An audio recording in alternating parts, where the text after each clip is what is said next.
warahmatullahi wabarakatuh. Saya Muhammad Hafiz dari Ustadz. Saya 42419. Saya dari Fakultas Ekonomi dan Bisnis. Di sini saya akan mempresentasikan saya kepemimpinan PT.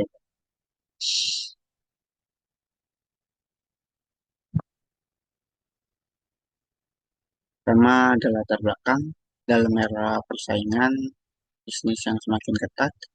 Perusahaan dituntut untuk memiliki strategi yang kuat serta kepemimpinan yang efektif agar bertahan dan berkembang.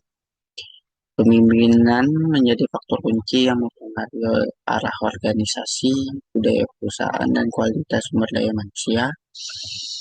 Pemimpin yang mampu menginspirasi, mengarahkan, serta memberdayakan karyawan menjadi pendorong utama keberhasilan perusahaan dalam menghadapi tantangan internal maupun eksternal.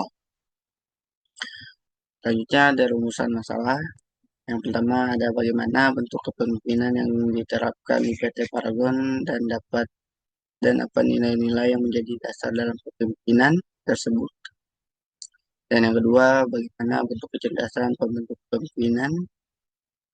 Dan yang ketiga, sejauh mana gaya kepemimpinan di PT Paragon berpengaruh terhadap kinerja, budaya kerja, dan perkembangan organisasi. Dan yang terakhir, apa saja tantangan kepemimpinan yang dihadapi PT Paragon dalam menghadapi perubahan dan bagaimana perusahaan meresponnya. Selanjutnya ada tujuan. Yang pertama, menjelaskan bentuk dan gaya kepemimpinan yang diterapkan di PT Paragon, serta nilai-nilai yang menjadi dasar dalam praktik kepemimpinan tersebut.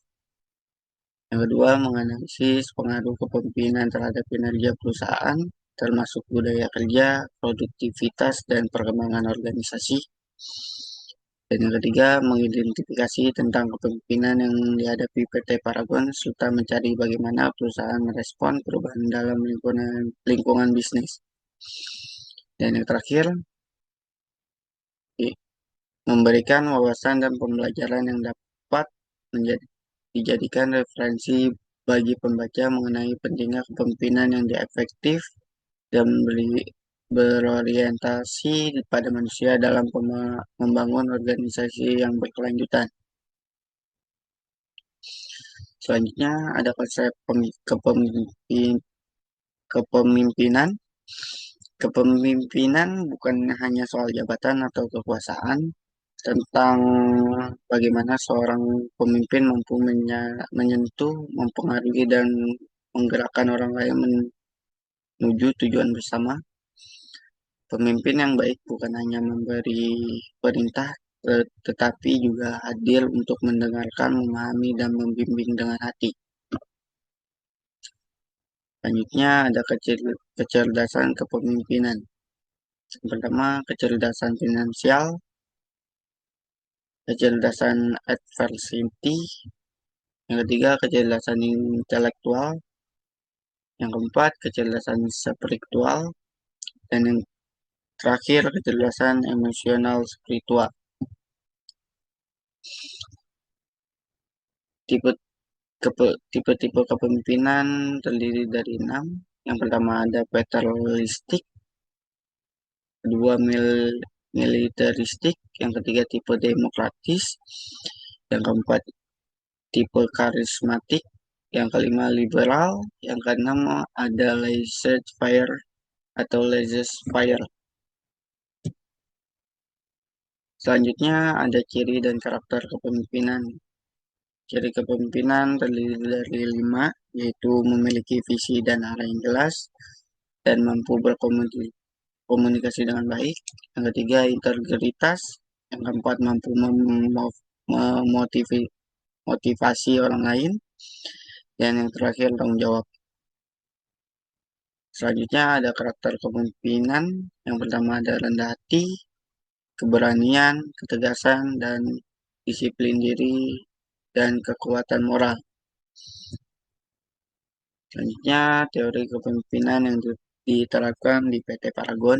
Yang pertama ada teori transformasional, pemimpin menginspirasi dan mendorong perubahan positif.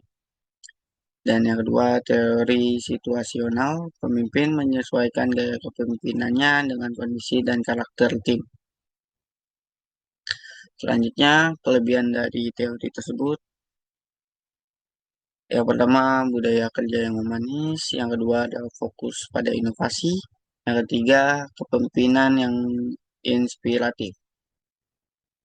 Adapun kekurangannya juga, yang pertama, tun- tuntutan kerja yang tinggi.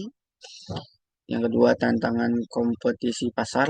Dan yang terakhir, adaptasi teknologi masih terhadap bertahap. Dan selanjutnya yaitu kesimpulannya, kepemimpinan di PT Paragon bersifat inspiratif, humanis, dan berbasis nilai, berfokus tidak hanya pada pencapaian target bisnis, tetapi juga pembentukan karakter karyawan, inovasi berkelanjutan, dan penguatan budaya perusahaan. Hal ini membuat Paragon mampu menjadi pemimpin industri kosmetik lokal yang inovatif, daya saing, dan berorientasi sosial. Sekian presentasi dari saya. Wassalamualaikum warahmatullahi wabarakatuh. Terima kasih.